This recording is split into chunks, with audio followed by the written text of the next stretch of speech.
안녕하세요. 디지털 자산을 안전하게 보관하는 문제. 정말 중요하죠. 오늘은 바로 그 디지털 자산 금고, 그러니까 커스터디 업체를 고르실 때 여러분이 반드시 확인해야 할 핵심 체크리스트를 하나하나 좀 꼼꼼하게 짚어보려고 합니다.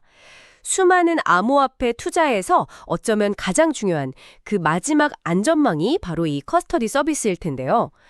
광고만 보면 뭐 다들 최고라고 하는데, 과연 어떤 기준으로 믿고 맡길 곳을 골라야 할까요? 그 판단 기준을 명확히 세우는데 저희가 좀 도움을 드릴게요. 자, 그럼 본격적으로 시작해 볼까요? 첫 번째로 살펴볼 것은 바로 신뢰성입니다. 이게 가장 기본이면서도 어쩌면 가장 파악하기 어려운 부분일 수 있어요. 아무리 기술이 화려해 보여도 그 운영하는 주체를 믿을 수가 없다면 무슨 소용이겠어요. 네, 맞습니다. 신뢰성이라는 게 단순히 오래됐다거나 유명하다, 이것만으로는 부족하죠. 좀 구체적으로 살펴봐야 할 것들이 있는데요.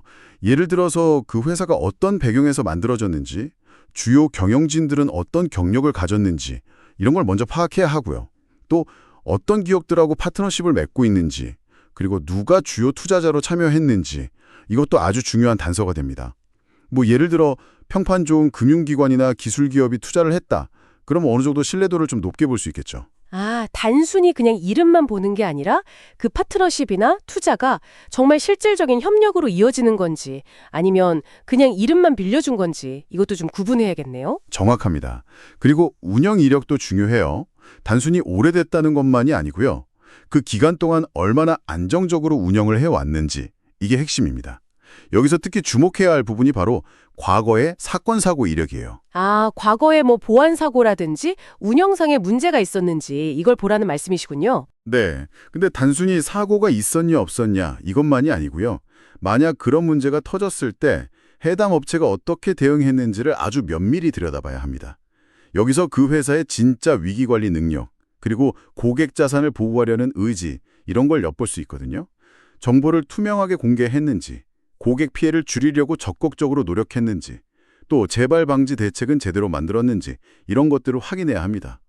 오히려 위기 상황에 어떻게 대처했는지를 보면요, 평소 홍보 문구 뒤에 숨어있는 실제 운영 역량을 더 명확하게 파악할 수 있어요. 그렇군요. 오히려 위기를 어떻게 극복했는지가 신뢰도를 판단하는 더 중요한 기준이 될 수도 있겠네요. 좋은 평판은 쌓기 어렵지만 무너지는 건 한순간이니까요. 바로 그겁니다. 이 탄탄한 신뢰라는 건 하루아침에 만들어지는 게 아니죠. 설립 배경, 투자자, 파트너, 운영 이력, 그리고 위기 대응 능력까지 정말 다각도로 검토해서 종합적으로 판단해야 합니다. 자, 그럼 신뢰성이라는 토대 위에 어떤 기술력이 쌓여 있는지를 봐야겠죠? 두 번째 체크 포인트, 바로 기술력입니다. 결국 여러분의 자산을 실제로 어떻게 지키느냐의 문제니까요. 네, 기술력은 디지털 자산 커스터디의 핵심 동력이라고 할 수 있습니다. 가장 기본적으로 확인해야 할 것은 자산을 어떻게 보관하느냐 하는 방식인데요. 인터넷과 완전히 분리된 오프라인 환경에서 개인 키를 보관하는 방식, 이걸 콜드 월렛이라고 하죠. 이걸 주로 사용하는지, 아니면 빠른 입출금을 위해서 일부 자산을 온라인 상태의 하드 월렛에 두는 혼합 방식을 사용하는지, 이걸 확인해야 합니다. 요즘에는 MPC, 다자간 컴퓨팅이라는 기술도 많이 얘기하던데요. 이것도 중요한 기술인가요? 물론입니다. MPC는 이제 멀티파티 컴퓨테이션의 약자인데요. 기존처럼 하나의 개인 키를 쓰는 방식 대신에요, 암호화된 여러 개의 키 조각을 만들어서 그걸 분산시켜 보관하는 기술이에요. 그래서 거래를 승인하려면 이 여러 개의 키 조각이 동시에 사용되어야만 하죠. 그러니까 하나의 키만 누가 훔쳐가도 자산을 옮길 수가 없으니까 보안성을 높이면서도 콜드 월렛보다는 상대적으로 좀 더 빠른 처리가 가능하다는 장점이 있어서 주목받고 있습니다. 그렇다면 콜드 월렛, 하드 월렛, MPC 중에 어떤 기술이 가장 좋다 이렇게 딱 잘라 말할 수 있는 건가요? 그걸 단정적으로 말하기는 좀 어렵습니다. 각 기술마다 장점과 단점이 뚜렷하기 때문이죠. 예를 들어 100% 콜드 월렛은 보안성은 가장 높다고 평가받지만 자산을 넣고 빼는데 시간이 좀 오래 걸릴 수 있고요. 하드 월렛은 편리하긴 한데 상대적으로 보안 위험에는 더 노출되어 있죠. 그리고 MPC는 보안과 편의성의 균형을 맞추려 하는 기술이지만 구현 방식도 다양하고 아직 역사가 길지 않다는 점도 고려해야 하고요. 중요한 건 해당 커스터디 업체가 어떤 기술을 왜 선택했고 또 그 기술들을 어떻게 조합해서 전체적인 보안 시스템을 만들었는지 이걸 이해하는 겁니다. 단순히 어떤 기술 쓴다 이렇게 발표하는 것만으로는 좀 부족하다 이런 말씀이시네요. 맞습니다. 기술력을 제대로 평가하려면 그 이상을 봐야 합니다. 예를 들면 정기적으로 제3자, 그러니까 신뢰할 수 있는 외부 보안 전문 기관으로부터 시스템 감사를 받는지 이걸 확인해야 합니다. 감사를 통해서 시스템의 약점을 찾아내고 이걸 개선하려는 노력을 계속하고 있는지 이게 중요하거든요. 뭐 침투 테스트 결과라든지 보안 아키텍처에 대한 상세 자료 같은 걸 투명하게 공개하는지도 좋은 판단 기준이 될 수 있습니다. 보안이라는 게 한 번 구축하고 끝나는 게 아니잖아요. 끊임없이 진화하는 위협에 맞춰서 계속 관리하고 개선해야 하는 과정이기 때문입니다. 아, 기술 자체뿐만 아니라 그 기술을 얼마나 잘 관리하고 또 발전시키고 있는지가 핵심이군요. 그렇다면 이런 기술력을 좀 객관적으로 증명해 줄 수 있는 방법은 없을까요? 좋은 질문입니다. 그래서 세 번째 체크포인트인 보안 인증이 중요해지는 거죠. 아, 공신력 있는 기관의 인증을 받았는지 확인하라 이런 거군요. 어떤 인증들이 있나요? 네, 국내에서는 그 과학기술정보통신부랑 개인정보보호위원회가 같이 주는 ISMS-P 인증이 대표적입니다. 정보보호 관련해서 102개 항목, 또 개인정보 관련해서 22개 항목. 이 엄격한 심사를 통과해야 받을 수 있는 인증이고요. 국제적으로는 SOC2 인증이 널리 인정받습니다. 이건 미국 공인회계사회 AICPA가 만든 기준인데요. 서비스 제공업체가 고객 데이터를 안전하게 관리하기 위해서 갖춰야 할 보안, 가용성, 처리 무결성, 기밀성, 개인정보 보호, 이 5가지 원칙에 대한 내부 통제 시스템을 평가하는 겁니다.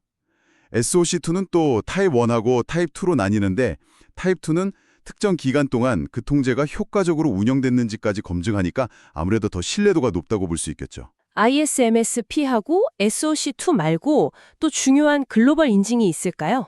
네, ISO 27001도 빼놓을 수 없죠. 이건 국제표준화기구 ISO에서 만든 정보보호 경영 시스템 국제표준인데요. 정보보호 정책, 기술적 보안, 물리적 보안 등등 14개 영역에 걸쳐서 114개 통제 항목에 대한 요구사항을 다 충족해야 합니다. 이건 역시 기업이 정보보호 관리 체계를 국제적인 수준에서 갖추고 운영하고 있다. 이걸 보여주는 중요한 지표입니다. 그런데요, 이런 인증들이 많으면 그냥 무조건 더 안전하다 이렇게 볼 수 있는 건가요? 인증 자체가 100% 안전을 보장하는 마법 지팡이 같은 건 아니에요. 하지만 이 인증들이 중요한 이유가 있습니다. 단순히 특정 시스템의 기술적인 안전성, 이것만 평가하는 게 아니라는 점이에요. 이걸 좀 더 넓게 보면요. 해당 조직 전체가 정보보호에 대한 명확한 정책을 세우고 구체적인 절차를 마련했고 또 이걸 관리하고 감독하는 통제 시스템을 체계적으로 갖추고 운영하고 있다. 이걸 증명하는 거거든요. 즉, 기술뿐만 아니라 조직 문화, 인력 관리, 운영 프로세스 전반에 걸쳐서 보안을 중요하게 다루고 있다는 객관적인 증거가 됩니다. 따라서 여러 공신력 있는 인증을 가지고 있다는 건 근거를 선택할 때 분명히 중요한 고려사항입니다. 다만 인증의 유효기간이란 범위를 확인하는 것도 잊지 말아야 하고요. 아, 조직 전체의 보안 수준을 보여주는 중요한 증거라는 말씀이시군요. 인증의 종류와 의미를 제대로 아는 것이 중요하겠네요. 자, 그런데 아무리 신뢰도가 높고 기술력이 뛰어나고 인증까지 받았다고 해도 예상치 못한 사고는 발생할 수 있지 않을까요? 맞습니다. 그래서 네 번째 체크포인트, 바로 보험 가입 여부가 필요합니다. 사실 디지털 자산 세계에서 100% 안전이라는 말은 사실상 없다고 봐야 합니다. 실제로 과거에 국내외 여러 거래소나 관련 업체에서 해킹 사고가 터졌고 투자자들이 큰 피해를 입었지만 제대로 보상받지 못한 그런 안타까운 사례들이 꽤 있었죠. 그렇습니다. 아무리 보안 시스템을 잘 갖추어도 새로운 해킹 기술이 나온다거나 내부자 소행이라거나 예측 불가능한 위험은 늘 존재하거든요. 만약 여러분이 이용하려는 커스터디 업체가 이런 만일의 사태에 대비해서 관련 보험에 가입되어 있다면 혹시라도 해킹이나 운영 오류 같은 걸로 인해서 여러분 자산에 손실이 발생했을 경우에 약정된 보상 한도 내에서 손실을 보전받을 가능성이 열리는 겁니다. 보험에 가입되어 있다는 것만으로도 뭔가 좀 안심이 될 것 같긴 한데요. 구체적으로 어떤 점을 확인해야 할까요? 단순히 보험 가입됨 이 문구만 보고 넘어가서는 안 됩니다. 어떤 종류의 위험을 보장하는 보험인지, 예를 들어 외부 해킹인지, 내부 직원 횡령인지, 키 분실인지, 그리고 총 보상 한도는 얼마인지, 또 개별 고객당 보상 한도는 어떻게 되는지 이런 걸 꼼꼼히 확인해야 하고요. 또 어떤 경우에는 보상이 안 되는지 그 면책 조항도 반드시 살펴봐야 합니다.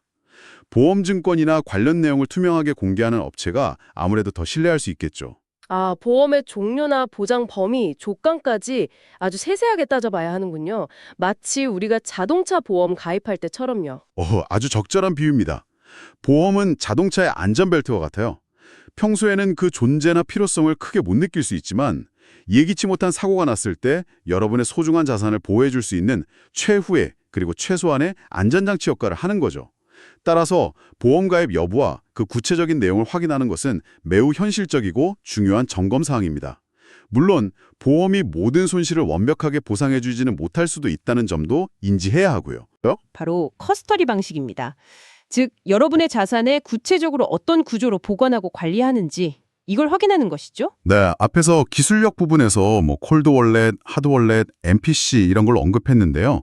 커스터디 방식은 이 기술들을 실제로 어떻게 조합하고 운영하는지에 대한 문제입니다.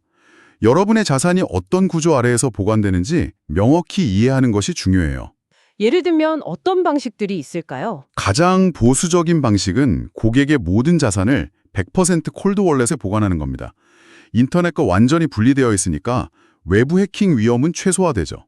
하지만 입출금 요청 시에 수동 처리 과정이 필요해서 시간이 다소 걸릴 수 있다는 점이 있고요. 다른 방식으로는 혼합형, 그러니까 하이브리드 모델이 있습니다. 고객 자산 대부분, 예를 들어 95%에서 99% 정도는 콜드 월렛에 안전하게 보관하고요. 빠른 입출금 처리를 위해서 아주 일부, 1%에서 5% 정도만 하드 월렛에 두는 방식입니다. 보안성과 편의성 사이에서 균형을 맞추려는 시도죠. 그리고 앞서 설명드린 MPC 기술을 활용하는 방식도 있습니다. 키를 여러 조각으로 나눠서 분산 보관하고 거래할 때 여러 당사자의 승인을 거치도록 설계해서 보안성을 높이면서도 콜드 월렛보다는 빠른 거래 처리를 가능하게 합니다. 이건 역시 구현 방식에 따라서 보안 수준이나 편의성이 달라질 수 있습니다. 그렇다면 여기서 중요한 질문이 생기네요. 100% 콜드 월렛, 혼합형, MPC 기반 방식 중에 어떤 것이 여러분에게 가장 적합할까요? 바로 그 질문에 스스로 답할 수 있어야 합니다. 여러분에게 가장 중요한 가치는 무엇인가요? 최고의 보안 수준인가요? 아니면 거래의 즉각적인 편의성인가요? 혹은 그 둘 사이의 어떤 균형점인가요? 예를 들어 장기 투자를 목적으로 자주 거래하지 않으신다면 100% 콜드 월렛 방식이 매력적일 수 있습니다. 반면에 기관 투자자처럼 빈번한 거래나 자산 운영이 필요하다면 혼합형이나 MPC 방식이 더 적합할 수 있겠죠. 결국 자신의 투자 성향, 거래 빈도, 자산 규모 이런 것들을 다 고려해서 각 커스터디 방식의 장단점을 비교하고 나에게 가장 맞는 구조를 제공하는 업체를 선택해야 한다. 이런 거군요. 정확합니다. 커스터디 업체가 어떤 방식을 채택하고 있는지, 그리고 그 방식이 왜 여러분의 요구에 부합하는지 또는 부합하지 않는지 이걸 명확히 이해하는 과정이 필수적입니다. 단순히 최신 기술이라고 해서 무조건 좋은 것은 아니에요. 여러분의 필요와 위험 감수 수준에 맞는 그리고 검증된 방식인지가 중요합니다. 자, 오늘 디지털 자산 금고 커스터디 업체를 선택할 때 반드시 확인해야 할 5가지 핵심 체크리스트에 대해 깊이 있게 이야기 나눠봤습니다. 한번 정리해볼까요? 첫째, 업체의 배경과 과거 이력까지 살피는 신뢰성. 둘째, 자산 보관 기술과 지속적인 관리 노력을 보는 기술력. 셋째, 객관적인 안전 증명인 각종 보안 인증. 넷째, 만일의 사태를 대비하는 최소한의 안전장치, 보험 가입 여부. 그리고 마지막으로 여러분의 필요에 맞는 자산 보관 구조인지 확인하는 커스터디 방식. 이 5가지입니다. 네, 이 5가지 기준을 마치 렌즈처럼 활용해서요. 각 커스터디 업체를 꼼꼼하게 비춰보고 비교 분석한다면 단순히 홍보 문구나 막연한 평판에 휘둘리지 않고 여러분의 소중한 디지털 자산을 정말 안심하고 맡길 수 있는 현명한 결정을 내리는데 큰 도움이 될 겁니다. 직접 질문하고 자료를 요청하고 비교하는 그런 적극적인 자세가 필요합니다. 오늘 저희가 함께 살펴본 이 기준들이 여러분의 안전한 디지털 자산 관리 여정에 든든한 나침판이 되기를 바랍니다.